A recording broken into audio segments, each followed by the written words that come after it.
warahmatullahi wabarakatuh. Bismillah, alhamdulillah, wala hawla wala quwata illa billahil aliyyil azim. Ashhadu an la ilaha illallah wahdahu la syarika lah, wa ashhadu anna Muhammadan abduhu wa rasuluh la nabiyya ba'dah.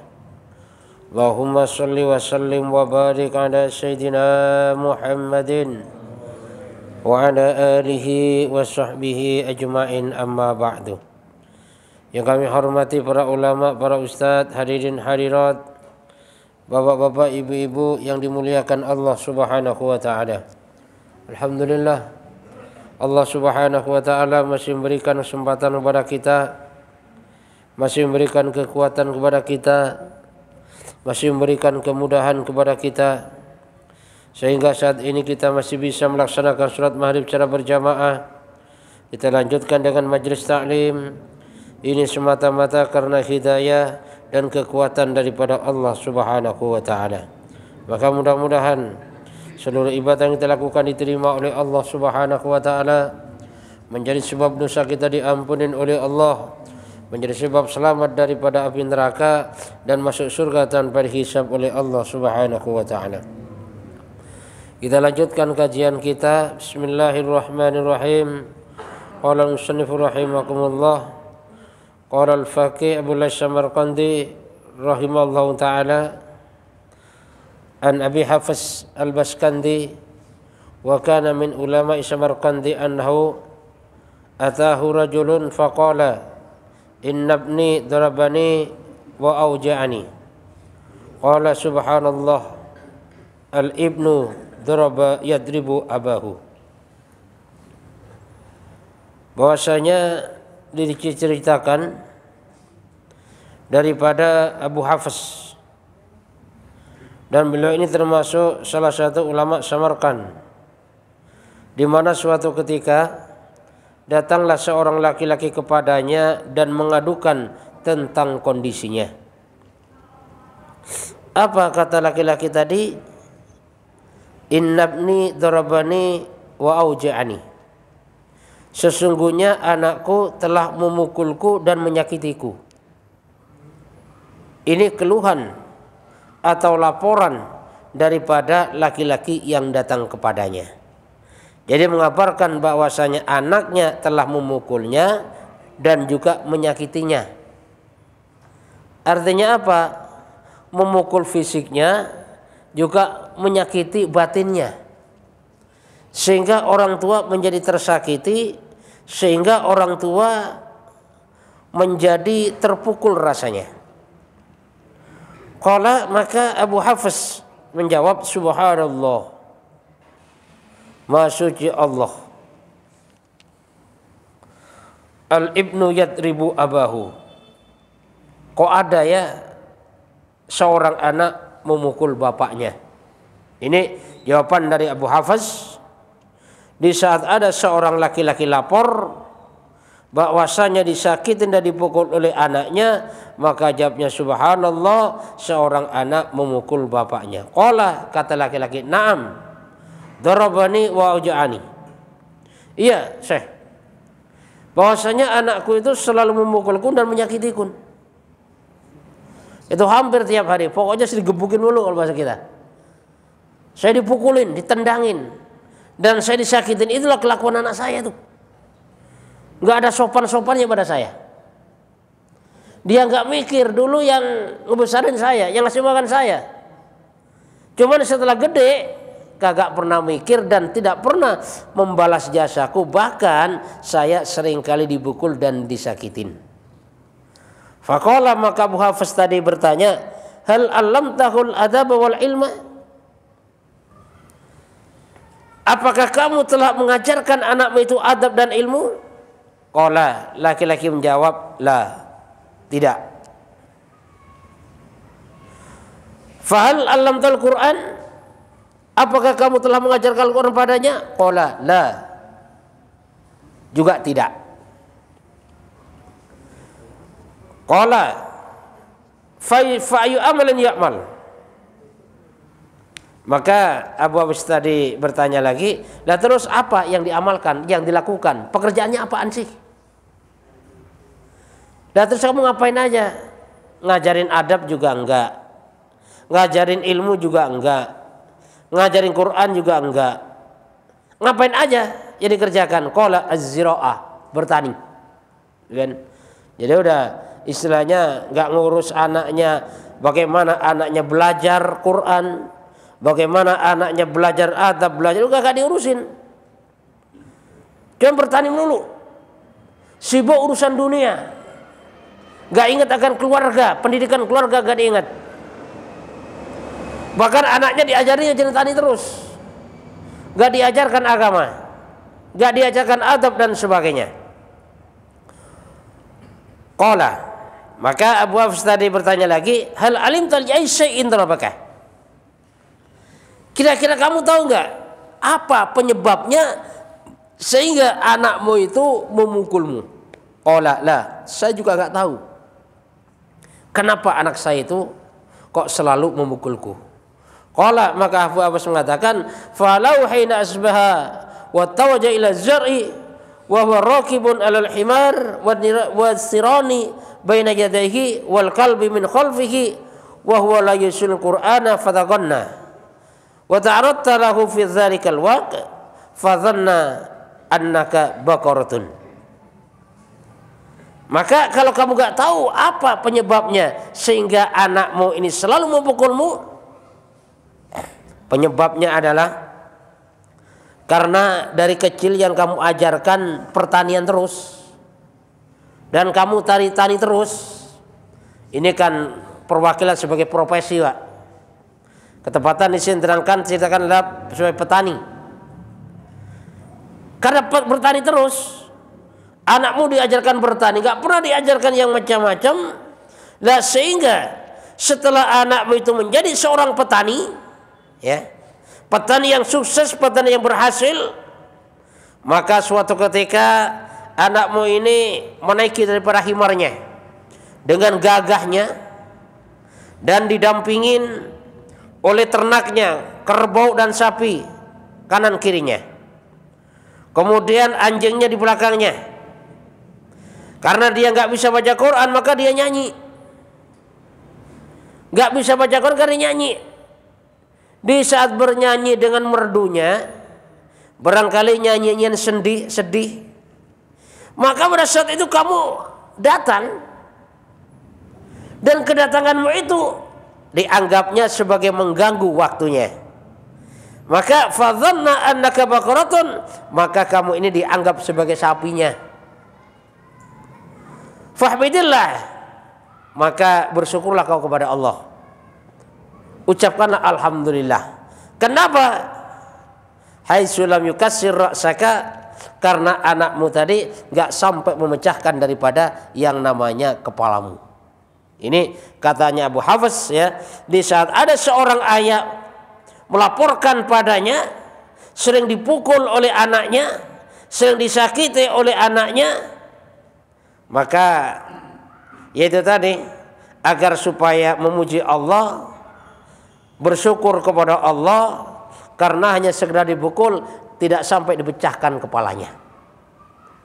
Nah, ini merupakan satu akibat kalau orang tua tidak mengajarkan adab, tidak mengajarkan ilmu, tidak mengajarkan Al-Quran kepada anaknya, hanya diajarkan urusan dunia saja, hanya diajarkan urusan pekerjaan saja, urusan pertanian, urusan perdagangan, mengejar kerjaan yang tanpa ada memikirkan urusan agama, maka suatu saat kalau anaknya ini sudah menjadi anak yang berhasil, kemudian dia kasar kepada orang tuanya, kemudian dia suka marah-marah sama orang tuanya, bahkan tidak peduli pada orang tuanya, ya orang tuanya harus tahu diri.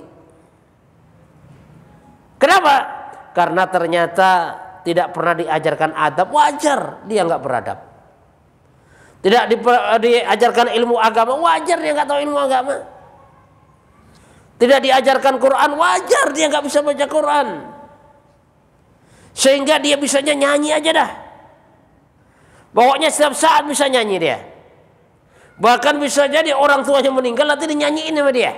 Kenapa? Bisanya nyanyi dan tidak bisa baca Quran. Ya, ini merupakan satu gambaran bagi kita. Kisah ini adalah merupakan kisah yang pada dasarnya memberikan pelajaran kepada kita agar selalu mengajarkan ilmu adab Al-Quran kepada anak-anak kita, agar supaya anak kita nantinya tahu daripada adab, tahu daripada ilmu, tahu daripada memperlakukan sebagai anak kepada orang tuanya. Nah makanya kalau ada anak berlaku kasar kepada orang tuanya, nggak sopan kepada orang tuanya, pada dasarnya ini bukan kesalahan daripada anaknya. Yang salah pertama adalah orang tuanya. Makanya Pak, ada satu kisah. Dia orang kaya lumayan. Anaknya nggak diajarkan agama, pokoknya disekolahin aja dah. Sehingga anaknya baca Quran nggak bisa, adab nggak ngerti. Setelah anaknya sekolah tinggi, nggak taunya anaknya berani kepada orang tuanya, nggak sayang kepada orang tuanya, tidak memperlakukan orang tuanya sebagai semestinya, nggak mau balas budi orang tuanya. Maka pada saat itu baru dia nyesal. Dia menyesal kenapa dulu nggak mengajarkan anaknya baca Quran, nggak mengajarkan anaknya ngaji, nggak mengajarkan anaknya adab, sehingga yang ada adalah penyesalan dan kekecewaan. Dan ini adalah seiring dengan kisah tadi, ya. Di mana kisah tadi anaknya hanya diajarkan bertani, terus setelah jadi petani yang hebat itu tadi, ya. Dengan gagahnya dia naik himarnya, kanan kirinya itu binatang ternaknya, di belakangnya anjing yang mengiringin. Dia sambil nyanyi merdu dengan kisah pilu mungkin dalam nyanyiannya. Tiba-tiba bapaknya datang mengganggu, pukul itu bapaknya, dikirain sapi. Makanya kata Abu Hafs, untung kamu dipukul gak dipecahkan kepalamu oleh anakmu. Makanya kamu bersyukur kepada Allah, cuman hanya sekedar dipukul saja. Makanya kita berharap dan berdoa kepada Allah Subhanahu wa taala jangan sampai anak kita termasuk seperti anak yang demikian itu. Ya.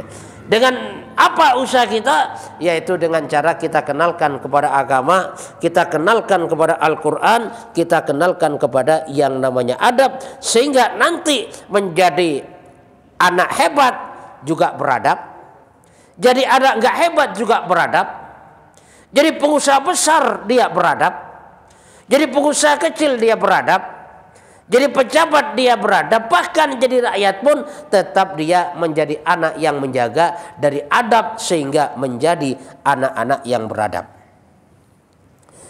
Wa an Sabit Banani rahimahullahu taala qala ruwiya anna rajulan kana yadribu abahu fi maudhi'in. Diceritakan dari para Sabit Al-Banani bahwasanya suatu ketika ada seorang laki-laki yang dipukul oleh anaknya. Jadi seorang laki-laki yang dipukul oleh anaknya, artinya apa? Ada anak memukul bapaknya. Faqila lahu ma hadza? Maka pada saat itu masyarakat, orang-orang yang di sekitarnya, apa ini? Kok seorang anak mukul bapaknya? Faqala al-ab, maka bapaknya ini menjawab, khallu anhu fa inni kuntu atribu abi fi hadzal maudhi. Fabtulitu bibni yatribuni fi hadzal maudhi. Maka kata bapak yang sudah dipukuli oleh anaknya tadi, udahlah minggir enggak apa-apa. Biarkan anak saya mukuli saya, biarin. Kenapa? Karena sesungguhnya saya dulu pernah memukuli bapak saya di tempat ini juga. Ini katanya. Ya. Jadi melihat masyarakat bertanya, apa ini? Apa-apaan ini kok ada anak mukulin bapaknya? Kata bapaknya, udah biarin saja anak saya mukulin saya dengan sepuas-puasnya, karena sesungguhnya saya dulu pernah memukuli bapakku di tempat ini. Lah, sekarang saya dibalas oleh anak saya sendiri, sehingga anak saya pun juga memukuliku di tempat ini. Ini berarti bapaknya ini sadar nih. Ya, Karena dulu pernah mukulin bapaknya, sekarang gantian dipukul oleh anaknya di tempat yang sama. Hadza bidzaka wala lauma alaihi. Dan dengan kejadian ini, kata bapaknya tadi, saya berharap jangan sampai menjadi satu keburukan atau kesalahan bagi anak saya. Ya, saya sadar, kata bapak tadi, bahwasanya ini dosa saya pada orang tua saya. Ini dosa saya pada bapak saya. Dulu saya pukulin bapak saya di tempat ini, sekarang saya dipukul juga oleh anak saya di tempat ini. Saya sadar. Mudah-mudahan tidak dijadikan sebagai keburukan untuk anak saya. Ya. Berarti orang tua ini masih bagus, masih sadar. Kenapa? Karena kadang-kadang ngajak berantem sama anaknya. Ya. Sehingga ada kasus, Pak, anak berantem sama orang tua gebuk-gebukan, coba bayangkan. Ya. Anak orang tua sama orang tua gebuk-gebukan. Nah, seharusnya orang tua sadar, ini jangan-jangan saya dikurang ajar sama anak saya, sama orang tua saya dulu. Sehingga apa? Sehingga dibalas oleh anaknya.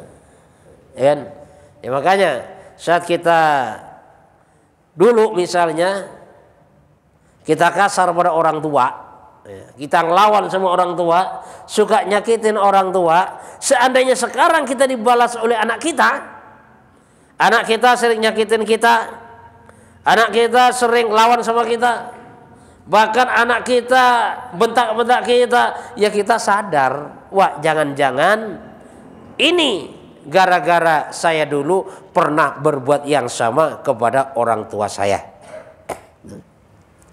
Qala ba'dul hukama, ada ba'dul hukama mengatakan, man asa walidayhi lam yaras surur min waladihi. Barang siapa yang durhaka kepada orang tuanya, maka tidak akan mendapatkan kesenangan, kebahagiaan daripada anaknya. Jadi barang siapa yang selalu durhaka kepada orang tuanya, menyakiti orang tuanya, enggak taat kepada orang tuanya, maka tidak akan mendapatkan kebahagiaan, ketenangan, kesenangan daripada anaknya. Sehingga anaknya selalu ngeselin. Anak dibela-belain, sekolah yang tinggi-tinggi, sampai ngutang, enggak bisa bayar, diuber-uber kolektor. Sampai motor dijual, mobil dijual, bahkan rumah dijual untuk biaya anaknya. Dengan harapan apa? Dengan harapan suatu saat nanti anaknya bisa membahagiakannya. Dengan harapan nanti kalau anaknya sudah menjadi orang kaya, dia hidupnya senang, dia hidupnya tenang, dia hidupnya bahagia. Nah, tapi ternyata orang ini dulunya selalu durhaka kepada orang tuanya, menyakitin orang tuanya, tidak pernah memberi kesenangan kepada orang tuanya, maka akan dibalas orang yang semacam ini, tidak akan mendapatkan kesenangan, ketenangan, kebahagiaan yang bersumber daripada anaknya. Sehingga apa? Sehingga yang ada anaknya ini akan selalu nyebelin. Anaknya kaya nyebelin, anaknya miskin nyebelin.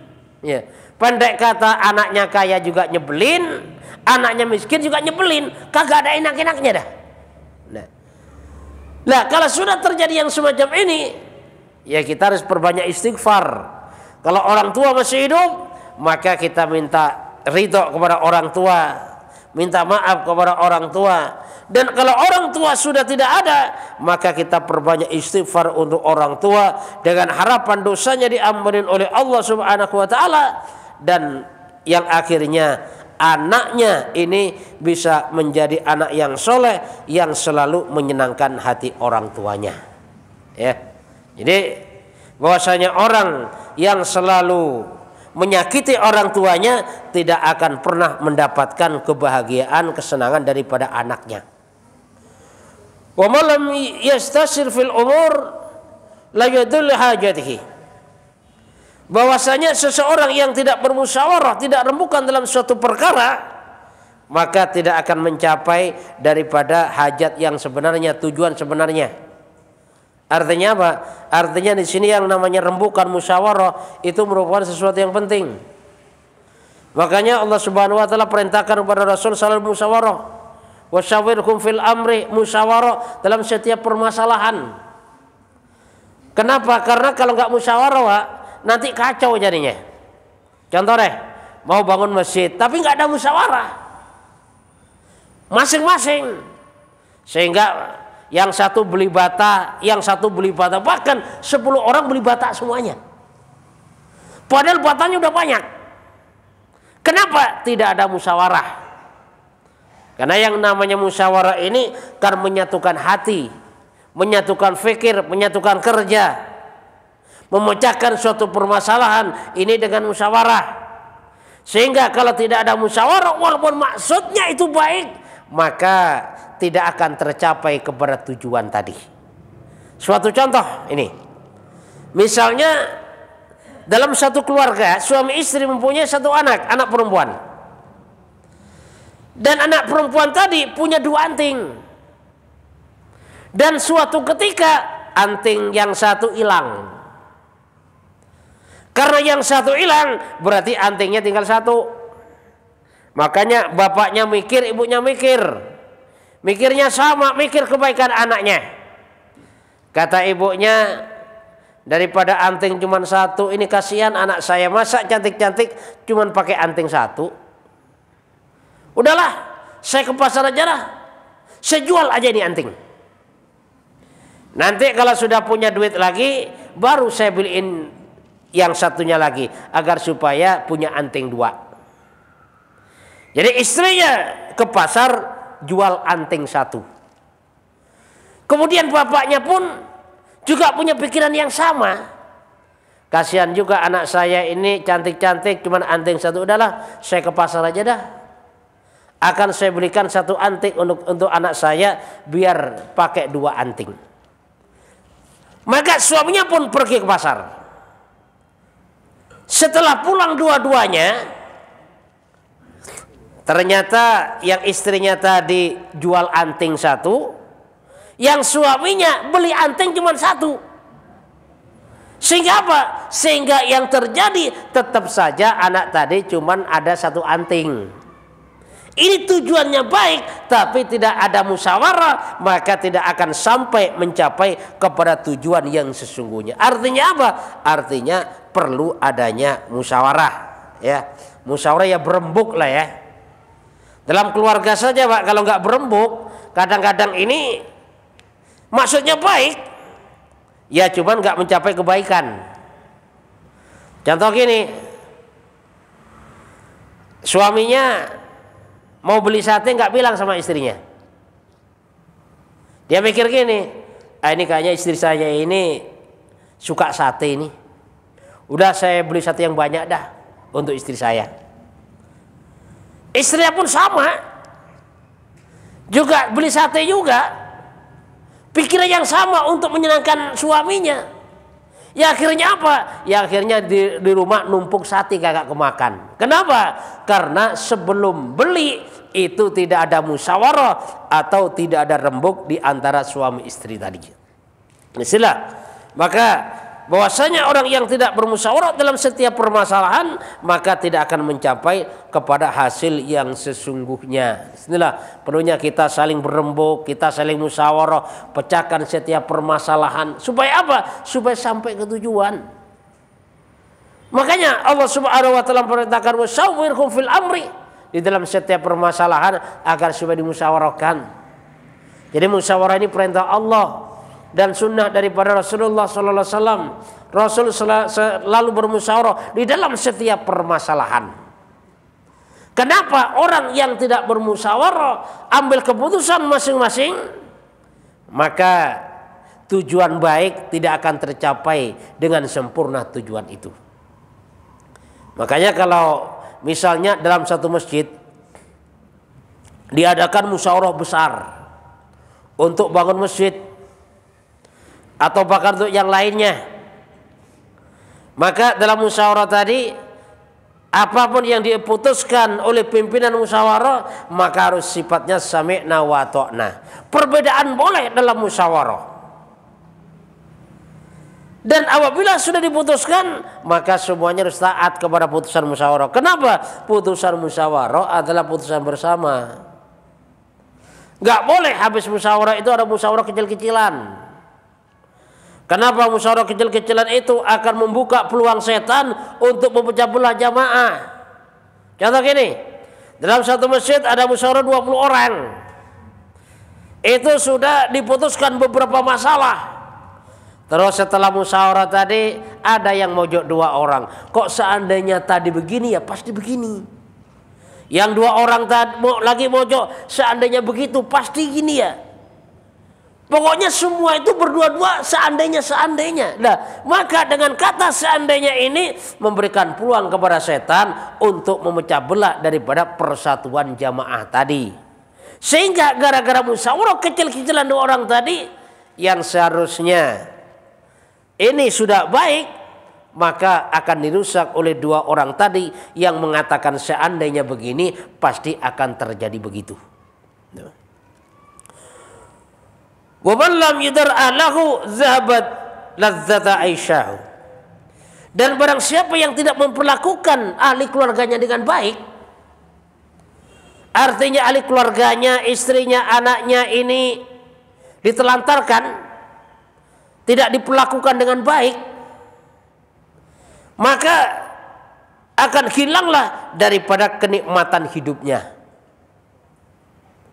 Artinya apa di sini? Artinya kalau seseorang ini dengan keluarganya itu nggak mesra, maka kenikmatan hidup akan hilang. Artinya apa? Dalam keluarga itu Pak, berkeluarga, yang jelas perlu adanya komunikasi, perlu adanya ngobrol. Kalau marah wajarlah. Kenapa? Yang namanya manusia punya perasaan marah. Dan kalau marah itu yang jelas harus karena kebenaran, karena agama, karena ada nggak taat, ada nggak sholat, itu boleh kita marah. Tapi untuk hal-hal yang lain sifatnya keduniaan, bagaimana agar supaya memperlakukan keluarga ini yaitu dengan sebaik-baiknya, ya. Anak diperlakukan dengan baik, sehingga kalau anak diperlakukan baik ini, maka anak akan dekat kepada bapaknya, anak dekat kepada maknya. Kenapa? Diperlakukan dengan baik, dididik dengan baik. Bahkan kalau memang tujuan mendidik, anak disentil kupingnya nangis, tapi setelah nangis itu tambah dekat kepada orang tuanya. Memperlakukan dengan baik. Memperlakukan istri pun harus dengan baik. Lah kok seandainya belum bisa baik bagaimana? Ya kita berusaha agar supaya suatu saat berubah menjadi orang baik. Perlakukan dengan baik. Sehingga apa? Sehingga kalau istri pun diperlakukan dengan baik, maka istri pun akan dekat kepada suaminya. Dekat di mata, juga dekat di hati. Bahkan walaupun jauh di mata, tapi tetap dekat di hati. Kenapa? Diperlakukan dengan baik. Tapi dia tidak perlakukan dengan baik, yang lawan kadang-kadang. Yang namanya perempuan Pak, biasanya suaminya baru A ngomongnya udah Z. Coba dah, itu perempuan ya. Suaminya baru A udah Z ya. Dan memang kalau kita lawan kagak ada selesainya. Lalu bagaimana? Ya kalau perempuan marah, ya udah diemin aja dah. Ya. Ya seandainya kita ngomong pun untuk mendidik. Seandainya kita ngebentak pun, itu pun untuk berikan pelajaran pada dia. Supaya apa? Supaya ada perubahan. Kenapa? Karena kalau istri ngomel aja kita diamin, kita nggak ada usaha untuk mendiamkan juga, maka semakin hari akan semakin jadi. Sehingga suaminya nanti udah nggak ada wibawanya lagi dah. Suaminya dibentakin melulu, ya. Suaminya pokoknya dimarah-marahin melulu. Itu kalau suami nggak ada wibawa depan istrinya. Nah, di sana perlunya memperlakukan seorang istri, seorang anak itu dengan baik. Kalau kita bisa bantu pekerjaannya udah bantu dah. Kalau bisa bantu. Kalau nggak bisa bantu ya namanya nggak bisa bantu bagaimana? Ya kan? Karena yang namanya seorang wanita, Pak, ibu rumah tangga itu kerjanya berat. Makanya sayang banget kalau ada seorang suami ditanya temennya, istrimu kerja di mana? Wah, istrinya mah pengangguran. Nah ini nggak bagus, Pak. Kalau bilang seorang istri pengangguran nggak bagus. Kenapa? Karena kerjanya istri ini jauh lebih berat daripada kerjanya suami. Ya kalau suami paling ke kantor cuma 8 jam dah ya. Dagang 8 jam. Kalau istri 24 jam kerja. Coba bayangkan. Makanya kadang-kadang istri pulang kampung 3 hari, Pak, itu rumah udah kayak kapal pecah. Dan baru kita merasakan bagaimana kehadiran seorang istri. Peran seorang istri. Makanya walaupun istri kita nggak kerja keluar, pada dasarnya di rumah itu penuh dengan pekerjaan. Dan pekerjaan seorang istri itu suami tidak mampu untuk menggantikannya. Kan ya, makanya kalau bisa ya kita membantu, kalau nggak bisa ya udah kita nggak usah banyak komentar kepada kerjaan istri. Ya memang kita harus mendidik, ya harus mengarahkan kepada yang namanya kebaikan. Agar supaya apa? Agar supaya nanti anak dan istri ini menjadi orang-orang yang baik, menjadi orang-orang yang taat kepada Allah Subhanahu wa taala.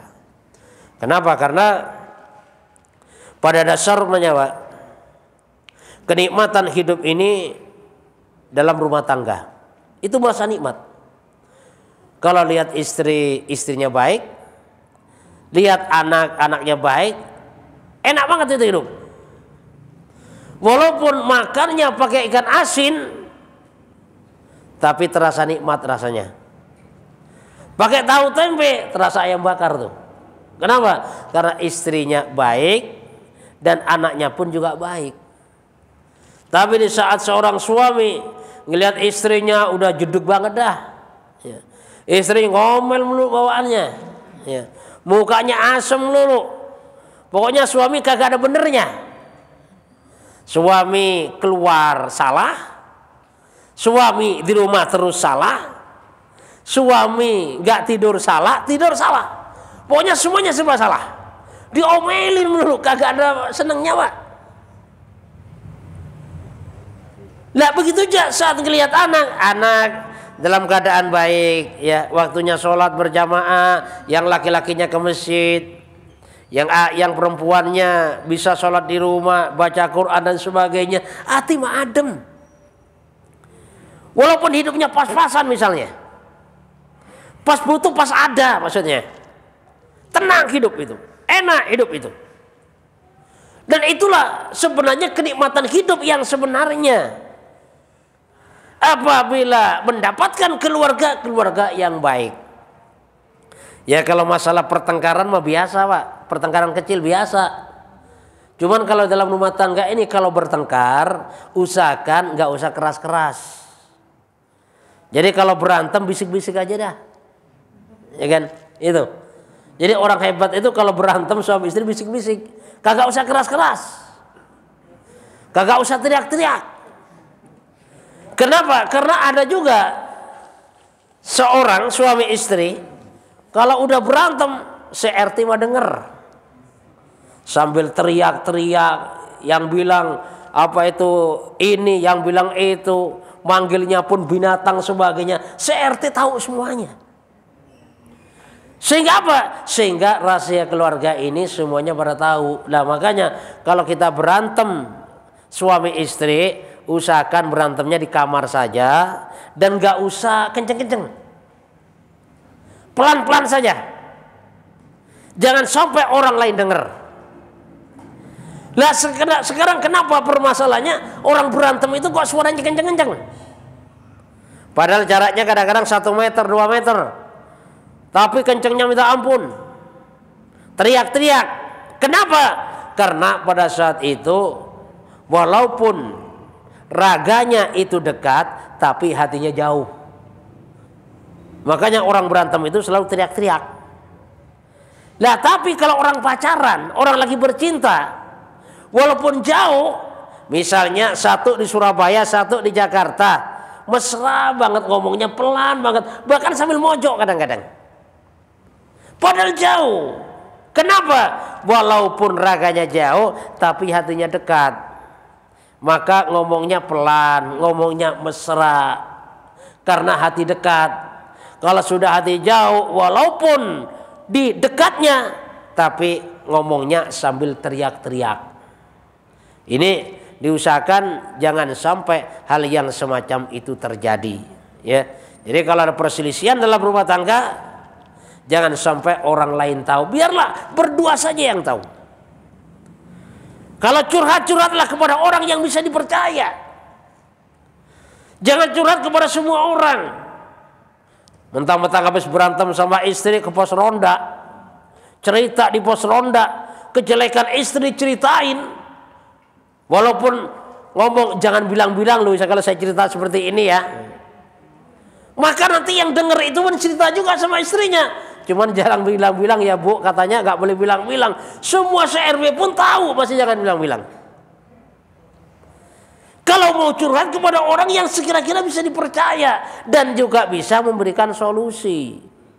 Jangan suka cerita sembarangan. Kenapa? Karena kalau cerita sembarangan itu adalah merupakan aib dalam satu rumah tangga.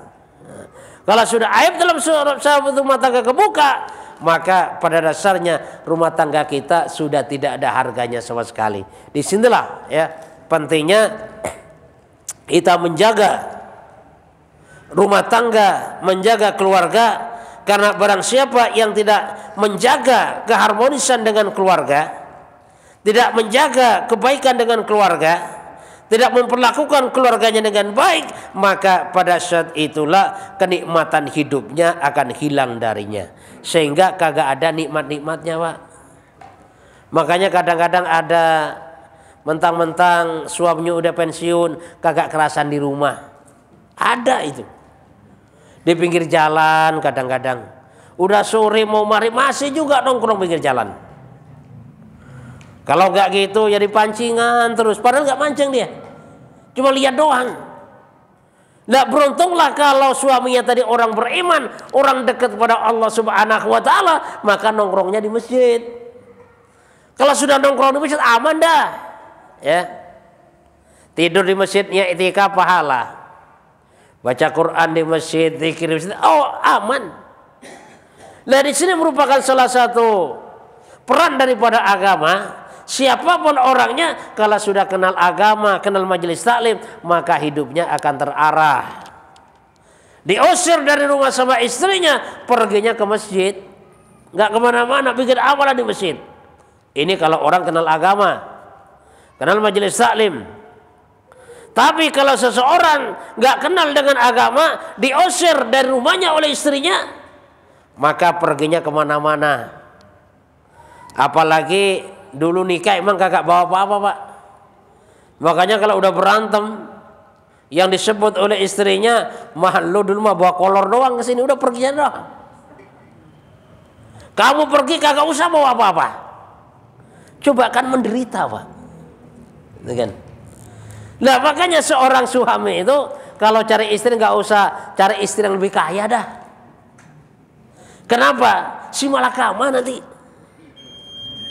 Makanya laki-laki jangan bangga, oh saya punya istri kaya. Tapi kalau nggak beriman kepada Allah, nggak taat kepada Allah Subhanahu Wa Taala, suatu saat akan dijadikan sebagai bahan gunjingan, bahan olokan oleh istrinya sendiri. Mudah-mudahan Allah Subhanahu Wa Taala berikan kepahaman kepada kita.